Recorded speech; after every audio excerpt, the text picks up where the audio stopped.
ముందుగా stove on చేసేసుకొని బాండీ అయితే పెట్టేసుకుంటున్నానండి. కళాయి అయితే పెట్టేస్తున్నాను.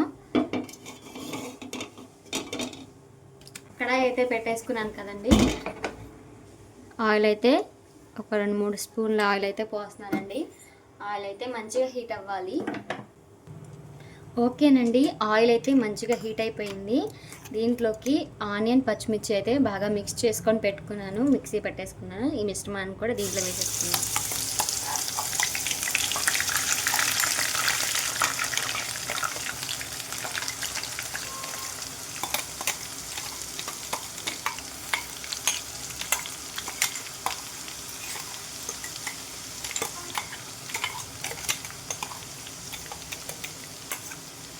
ఓకేనండి, దీన్ని అంతటిని ఇలా వేసేసుకున్నాం కదా, మంచిగా ఫ్రై అయ్యేంత వరకు అయితే ఫ్రై చేసేసుకోవాలి.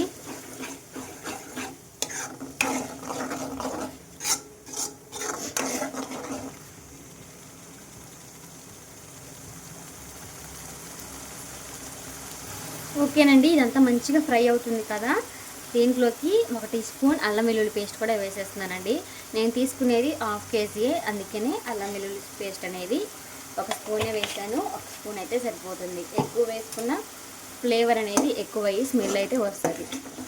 అల్లం వెల్లుల్లి పేస్ట్ కూడా పచ్చి వాసన పోయేంత వరకు అయితే ఫ్రై చేసేసుకోవాలి.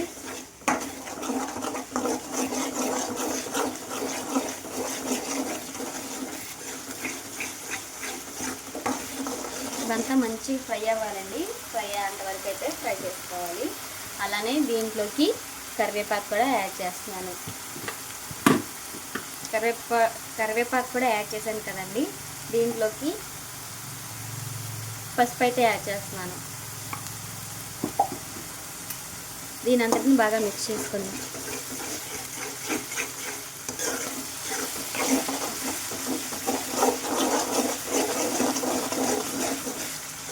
మనం ఆనియన్, పచ్చిమిర్చి మిక్సీ పట్టేసుకొని చేస్తున్నాం కదండి. కర్రీకి గ్రేవీ అనేది మంచిగా వస్తుంది, అందుకని ఆనియన్, పచ్చిమిర్చి అనేవి మిక్సీ పట్టి అయితే వేసాను.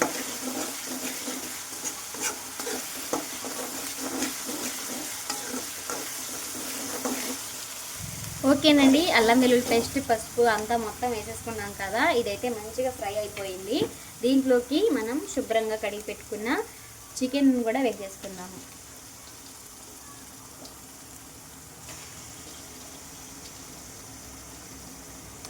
చికెన్ కూడా మంచిగా వేసేసుకున్నాం కదండి. దీంట్లోకి 1 స్పూన్ ఉప్పు అయితే వేస్తున్నాను. ముక్కలకు అనేది ఉప్పు అనేది పడుతుంది. దీని అంతటిని మంచిగా మిక్స్ చేసుకోవాలి.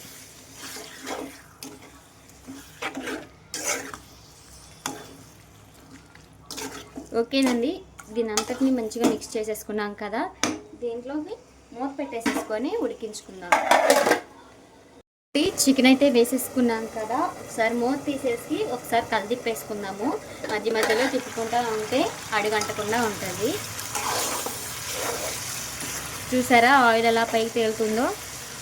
చికెన్కి ఆయిల్ అనేది తక్కువగానే పడుతుందండి. మంచిగా మిక్స్ చేసుకున్నాం కదా, మధ్య మధ్యలో మిక్స్ చేసుకుంటూ మూత పెట్టేసుకొని ఉడికించుకోవాలి. మూత తీసేసుకొని మరొకసారి అయితే చూద్దాం.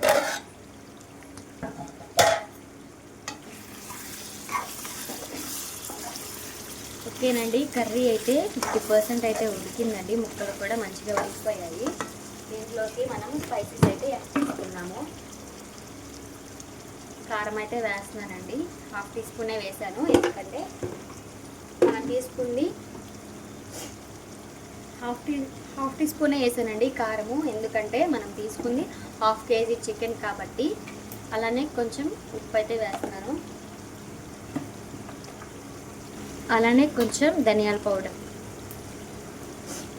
స్పైసెస్ అంటూ ఎక్కువ ఏమి యాడ్ చేయనండి నేను, ఓన్లీ ఇంట్లో ఉన్న స్పైసెస్ అన్నీ ఒకటే యాడ్ చేస్తాను. ఉప్పు కారం అయితే వేసేసుకున్నాం కదండి. ఈ ఉప్పు కారం కూడా ముక్కలకు పట్టే విధంగా మొత్తం మిక్స్ చేసుకొని ఒక 2 నిమిషాలు అయితే ఉడికించుకోవాలి.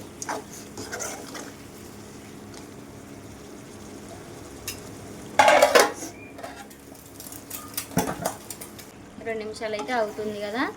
చూడండి గ్రేవీ అయితే ఎలా వచ్చిందో. ఎలాంటి టమోటాలు కానీ ఏమీ వేయలేదండి, కానీ గ్రేవీ చూడండి ఎలా వచ్చిందో. ఓకేనండి, ఇదంతా బాగా ఫ్రై అయిపోయింది కదా. దీంట్లోకి ఒక 4 టమోటాలు అయితే వేస్తాను. టమాటాలు కూడా వేసేసుకున్నాం కదా. దీన్ని అంతటిని మంచి మిక్స్ చేసుకొని మూత పెట్టేసుకొని టమాటాలు ఉడికేంత వరకు అయితే ఉడికించుకోవాలి. మూత పెట్టేసుకొని ఉడికించేసుకోవాలి అండి. మూత అయితే పెట్టేసుకున్నాం కదా. మళ్ళీ చేసి కర్రీ అయితే చూద్దాము. చూసారా ఆయిల్ అంతా పైకి ఎలా తేలుతుందో. కర్రీ అయితే పర్ఫెక్ట్గా ఉడికినట్టండి.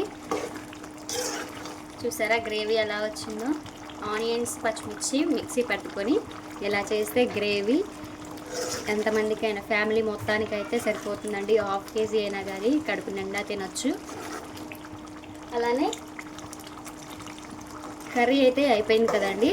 దీంట్లోకి కొత్తిమీర పుదీనా కూడా వేసేసుకుందాం. నా దగ్గర అయితే కొత్తిమీర అయితే లేదండి, కొంచెం పుదీనా అయితే వేసేసుకుందాం.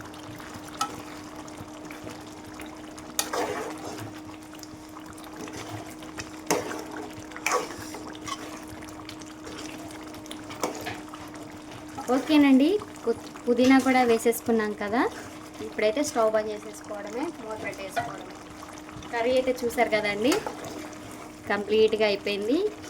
ఓకేనండి, ఈ గ్రేవీ కర్రీ అయితే మీకు నచ్చినట్లయితే లైక్ చేయండి, షేర్ చేయండి, సబ్స్క్రైబ్ చేసుకోండి. Bye bye.